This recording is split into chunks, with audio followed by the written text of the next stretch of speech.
முக்கிய நன்மைகள் என்னென்னு சொல்லி பார்க்கலாமா வாங்க.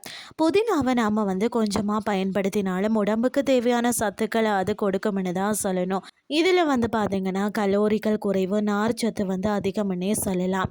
அது மட்டும் இல்லாமல் கண் ஆரோக்கியத்திற்கு ரொம்ப முக்கியமான வைட்டமின் ஏ, இரும்பு சத்தம், மாங்கனீஸ், போலேட் போன்றவை புதினாவில் நிறைய இருக்கு. ஆன்டி ஆக்சிடென்ட்களும் இதில் அதிகம்னே சொல்லலாம்.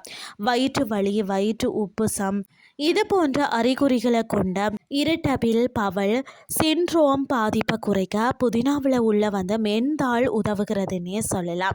அது மட்டும் இல்லாமல் சாப்பிட்ட உணவு சரியாக செரிக்காமல் வயிற்றில் தங்குவதனால்தான் அஜீரணம், நெஞ்செரிச்சல் ஏற்படுகிறது. சாப்பிட்டவுடன் புதினா எண்ணெயை சேர்த்து கொண்டாலே உணவு வேகமாக செரிமானமாகும்னு சொல்லப்படுகிறது.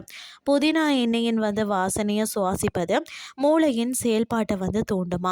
குறிப்பாக பார்த்தீங்கன்னா வண்டி ஓடும்போது இதன் வாசனையை நுகர்ந்தால் சோர்வு, பதற்றம், மன உளைச்சல் போன்றவை குறையும்னே சொல்லலாம். பாலூட்டும் தாய்மார்களுக்கு நெஞ்சு பகுதியில் ஏற்படக்கூடிய வலி மற்றும் வெடிப்புகளை குறைக்க புதினா கலந்த எண்ணெய் அல்லது ஜெல்லை பயன்படுத்துவது நல்ல பலனை தரும்னே சொல்லலாம். இன்றைய கிறிஸ்டி உங்களுக்கு பிரயோசனமாக அமைஞ்சிருக்கும்னு சொல்லி நானும் நம்புகிறேன். இதே மாதிரி மற்றொரு கிறிஸ்டின் வேலைக்கு உங்களை சந்திக்கிறேன். நன்றி.